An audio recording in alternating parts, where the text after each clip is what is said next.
attendee status here. Please stay tuned. We've got more coming up. Uncle Bruce, we've got a whole bunch of questions, a lot of hands being raised.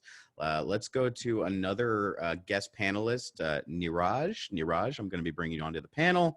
Just accept that little notification that pops up on your screen, and we'll be rolling here in a second, hopefully. All right. Okay, Neeraj, we are bringing on the show. Can you hear us? Yeah, I can hear you. All right, we see you too. It's good to see you. How are you? I am awesome, and thank you so much for sharing that information. And I just joined in this morning. I'm so glad to be here together with you, Bruce and Alex. Great. We are so happy to have you here with us, so thank you very much. Thank you so much. It's been lovely connecting up with you directly with Bruce, you and Alexa. I remember having met you in Rishikesh during the International Yoga Festival, yes. And I still have some sweet memories of you, buddy. Amazing, amazing. Thank you. So with that, I just have a small query, Bruce, over here. With all this COVID-19 happening around us and the media, really blowing it beyond the proportions, and what you just said makes so much of sense.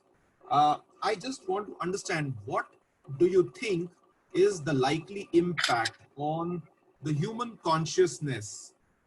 Because millions of people, and actually billions of people, are not even aware of this knowledge, what you're sharing with us.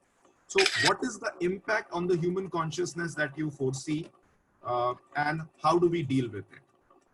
Well, the impact, as we talked about, is stressing the hell out of the world. I also mentioned, and this is really critical because I can bring it back and give you a story connected to it, and that is this. We cannot be in growth and in protection at the same time. That a world and community population works and functions because it's doing work every day. It's, growing, it's building, whatever it is, creating food, creating products, people doing jobs and all this kind of stuff. So our normal growth functions keep our system alive. But once you put everybody into isolation, into protection, those functions stop and the growth of the system stops. And then, of course, the fear of all the financial experts and wizards in the world is, you can't stop the business. And so the jokey part that I remember is, because remember I said you can't be in growth and protection at the same time. In the States, right after 9/11, when the Twin Towers went down, President Bush got on the line every day I remember the first 3 days, it was like, oh my God, we're being attacked by, we don't know who, we don't know where they are, we don't know who they are, but be afraid. And for 3 days, that's what the message was. Somebody's coming to kill you. We don't know who they are and where they are. Just be afraid. And on the 4th day, I laughed because he went through his warning, and then he concludes with, and don't forget, America is open for business. I go, what the hell was that? And what he was saying was, after 3 days of scaring the hell out of people, the entire economy collapsed. And all of a sudden they said, oh my God, well, we can't have the economic collapse. We have to have business. And I go, think of the issue. On one hand, he's saying, be afraid. On the other hand, he says, grow. I said, you can't do both of them at the same time. And so the big push now is, oh, everybody's got COVID, let's be isolated. And then, of course, what you're starting to find is industry and institutions are beginning to say, well, but we've damaged the system here. The economic system of the world is in a state of upheaval at this moment. And so they really want people, let's go back to work. And I'm going, and still scare them? That's the same as Bush, scare them and then say, go back to work? How's that gonna happen? It doesn't. It confuses people, and that's where the world is in right now, a state of confusion. And it's the idea of putting out two messages that cannot occur at the same time. You can't be in the protection and you can't be in growth simultaneously. And so the world is in a very precarious situation in regarding to the global economy. The energy of the planet moving around is now interfered with. And how many people are stuck in isolation with no jobs, no money, no health insurance? And I go, man, that's massive population. I go, what's going to happen to them? I say, it sure isn't going to have a happy ending at this moment unless we change the consciousness of what's going on. If you find yourself not in trouble, be very thankful.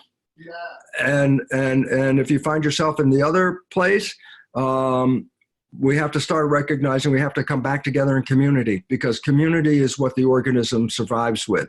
And love is the energy of healing. Love is the energy of community. Love brings us together. In the state of isolation, somebody threw a big monkey wrench in the love part right there. And so are we heading on the right track?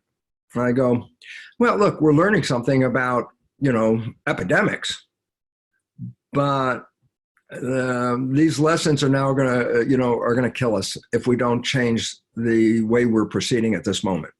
So love is the healing agent that we need right now. And love is growth. As simple as that.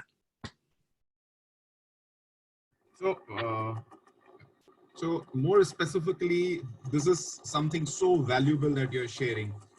What are those specific do's and don'ts which you believe as humans, and more specifically as leaders, we need to really inculcate in our communities, in our congregations, in our society?